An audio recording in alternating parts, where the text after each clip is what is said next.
Hello everyone, welcome to the channel mystic tarot. ये mid जनवरी में मैं रीडिंग कर रही हूँ और हम देखेंगे कि एक्वेरियस सन मून और असेंडेंट लोग जो हैं तो उनका ये महीना जो है जनवरी का ये कैसा गुजर रहा है। चूँकि अर्ली मंथ जो है वो बहुत ज़्यादा मसरूफियत रही रीडिंग्स के हवाले से, तो मैंने सोचा कि मिड मंथ में एक चेक कर लेना चाहिए सिचुएशन को।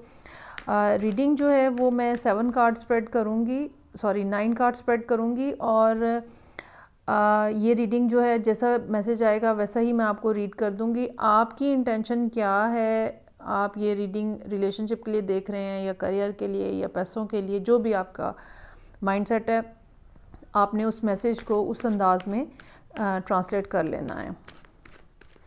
साथ ही साथ मैं ये भी बताती चलूँ कि मैं इस रीडिंग में रिवर्स कार्ड्स भी यूज़ कर रही हूँ ताकि रीडिंग जो है वो ज़्यादा एक्सप्लेनेटरी जो है वो बन जाए।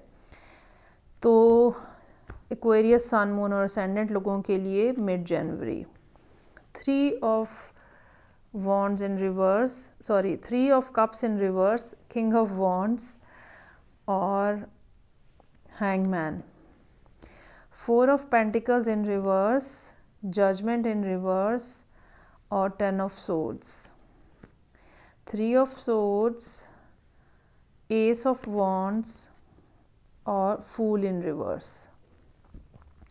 बॉटम ऑफ द डेक जो है वो king of swords in reverse है। अच्छा, बहुत ज़्यादा इस बात का चांस मौजूद है कि अब इस टाइम पीरियड के अंदर एक्वेरियस लोग जो हैं वो अपना वो जो एक कोल्ड और कूल किस्म का डिमीनर है ना वो छोड़ दें या उस माइंडसेट से बाहर आ जाएं या हर चीज़ में लॉजिक ढूंढना छोड़ दें और थोड़े इमोशंस जो है ना वो इन्फ्यूज़ करते हुए नज़र आ रहे हैं आप अपनी ज़िंदगी के अंदर। बहुत ज़्यादा ऐसा हो सकता है कि आपकी अप्रोच प्रैक्टिकल रही हो, ये हो सकता है कि आपका पहले सारा फोकस जो है वो करियर के मामलात पे रहा हो और अब आप जो है वो कुछ रिलेशनशिप और इस किस्म की चीज़ों में ज़्यादा इंटरेस्टेड हैं, या हो सकता है कि पहले अगर रिलेशनशिप कोई था भी तो आप उसको बहुत ही क्रिटिकली एनालाइज करते थे या बिल्कुल जिसको हम कहते हैं ना 2+2 4 करने वाली बात, तो वो आपको शायद करने की आदत थी, जो कि बहरहाल अब आप थोड़ा चेंज लाते हुए वहाँ पे नज़र आ रहे हैं। ऐसा हो सकता है कि जब साल का आगाज़ हुआ है तो शायद बहुत ज़्यादा लोग आपके इर्द गिर्द नहीं थे या शायद आप बहुत ज़्यादा कोई सेलिब्रेशन नहीं कर सके और आप जो है वो अकेले रहे हैं। बहुत सारे लोग ऐसे भी होंगे जो कि शायद एक्वेरियस हों और वो न्यू ईयर के ऊपर जो है वो कोई ड्यूटी दे रहे हों, ठीक है। तो कुछ इस किस्म का मामला रहा है अर्ली ईयर जहाँ पे कोई सेलिब्रेशन नहीं थी कोई, या ये भी हो सकता है कि कोई पर्सन नहीं था जिसको आप सेलिब्रेट करते, आप अकेले थे। तो किंग ऑफ वॉन्ड्स हमें ये बता रहा है कि आप जो है ना इसके बारे में काफ़ी ज़्यादा आपने सोचा है। किंग ऑफ वॉन्ड्स, हैंगमैन, आपने काफ़ी ज़्यादा इस सारी सूरत हाल के बारे में हो सकता है कि सोचा हो कि मैंने कब तक अकेले रहना है या मैंने कब तक ऐसे ही, कोई ज़िंदगी में चिलिंग्स नहीं है, कोई ज़िंदगी में पैशन नहीं है और सिर्फ काम काम काम हो सकता है। या ये भी हो सकता है कि आप उन लोगों में से हों जिनका कुछ अर्सा पहले कोई ब्रेकअप हुआ है या कोई बार बार उन्होंने ये चीज़ फेस की है कि लोग आपको छोड़ के चले जाते हैं, तो आप उस हवाले से भी हो सकता है कि सोचते हुए आपने शुरू के दिन गुजारे हों कि वाई मी, मैं ही क्यों अकेला हूँ, मेरे साथ ही क्यों ऐसा होता है। और उसकी रीज़न जो है वो ये है कि बहुत ज़्यादा जो एक लॉजिकल माइंडसेट है ना उसमें मोहब्बत या रोमांस नहीं चल सकता। आपको लिबर्टी देनी पड़ती है, लोगों को, रिलेशनशिप को टाइम देना पड़ता है और जो जैसे मैंने शुरू में कहा 2+2 4 नहीं हो सकता। तो ये रियलाइज़ करते हुए आप यहाँ पे नज़र आ रहे हैं शुरू के जो 10-12 दिन हैं, 15 दिन वहाँ पे। सो 4 ऑफ पेंटिकल्स इन रिवर्स है। अब ये टाइम पीरियड एक ऐसा है, या तो ये बिल्कुल आजकल में होगा जब मतलब 15th के आसपास होगा, या हो सकता है कि 10 से 12, 13 ये वाली डेज़ भी ऐसे हों जहाँ आप जो है आप अपने आप को ओपन करते हुए नज़र आ रहे हैं और आप लोगों के साथ राब्ते बढ़ाने की हो सकता है कोशिश करें। और अगर पहले आप जो है लोगों को बिल्कुल लिमिटेड सा रिप्लाई करते थे, यस ओके ठीक है टाइप का, तो अब आप जो है वो ज़्यादा एक्सप्लेनेटरी किस्म का रिप्लाई कर रहे हैं, ज़्यादा कम्युनिकेशन करने की कोशिश कर रहे हैं। लेकिन अभी भी आपको पूरे से ना रियलाइजेशन नहीं है कि प्रॉब्लम कहाँ पे है, या चीज़ें जो है वो क्यों ख़राब हो रही हैं, या ख़ास तौर पर रिलेशनशिप के कॉन्टेक्स्ट के अंदर जो है वो मामला ठीक क्यों नहीं चल रहे आपके। अच्छा, ये ज़रूरी नहीं है कि ये रिलेशनशिप जो मैं कह रही हूँ ये सारा कोई लव रिलेशनशिप हो।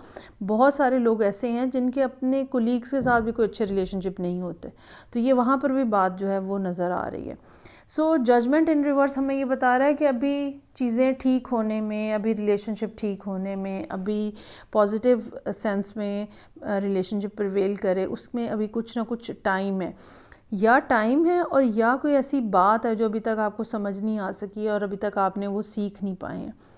उसके बाद 10 ऑफ सोर्ड्स इन रिवर्स है। ये एक पीरियड ऐसा होगा, आप समझ लें 13 जनवरी से ले कर 13 जनवरी से ले कर 22 जनवरी तक, जहाँ पे कोई बहुत अच्छी सूरत हाल नज़र नहीं आ रही आपकी।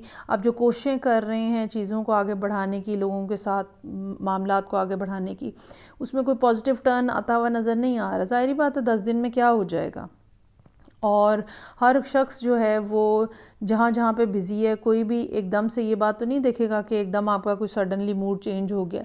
इतनी जल्दी तो लोग ट्रस्ट भी नहीं करते। सो ये एक स्ट्रगलिंग पीरियड जो है ना इस महीने में नज़र आ रहा है। उसके बाद आप ये समझ लें 25 के आसपास still you are looking very disappointed with 3 of swords यहाँ पे मेरे पास है। और लोगों की बातें हो सकता है कि आपको हर्ट करती हों, या ये भी हो सकता है कि लोगों के जो जेस्चर्स हैं वो आपको डिस्टर्ब करते हों, या ये हो सकता है कि पुरानी बातें आपको याद आएँ तो वो आपके लिए डिस्टर्बेंस जो है वो बने। लेकिन अच्छी बात यह है कि एंड ऑफ द मंथ जो है वो कोई नई शुरुआत होती हुई नज़र आ रही है, कोई नई अपॉर्चुनिटी जनरेट होती हुई नज़र आ रही है आपके लिए। लेकिन शायद आप फौरी तौर पे उसके ऊपर कोई एक्शन ना लें, और इसकी एक रीज़न ये भी हो सकती है कि अभी तक आप शायद पहले प्रॉब्लम क्या है रिलेशनशिप के हवाले से शायद आप वो फिगर आउट नहीं कर पाए। जब तक आप ये फिगर आउट नहीं कर पाएंगे तब तक शायद आप रिस्क नहीं लेना चाहेंगे कि एक और अपॉर्चुनिटी को उसी तरह से वेस्ट कर दिया जाए जैसे कि पहले लोग या अपॉर्चुनिटीज़ जो है ना वो वेस्ट हुई हैं। सो एक डिलेड किस्म का यहाँ पे रिएक्शन नज़र आ रहा है, और आप जो भी कदम उठाएंगे इस ऑफ़र के हवाले से, चाहे ये रिलेशनशिप है, चाहे ये कोई काम के हवाले से अपॉर्चुनिटी है, कोई प्रोजेक्ट के हवाले से है, you are looking more careful towards this thing, और आप अपने आप को हालात के मुताबिक चेंज करने को भी अब तैयार नज़र आ रहे हैं। सो ये थी रीडिंग जो कि मेरे पास थी एक्वेरियस लोगों के लिए। फ़ीडबैक का मुझे इंतज़ार रहेगा। मैं आपसे नेक्स्ट रीडिंग से फिर मिलूँगी। अपना बहुत ज़्यादा ख्याल रखिएगा। खुदा हाफ़िज़।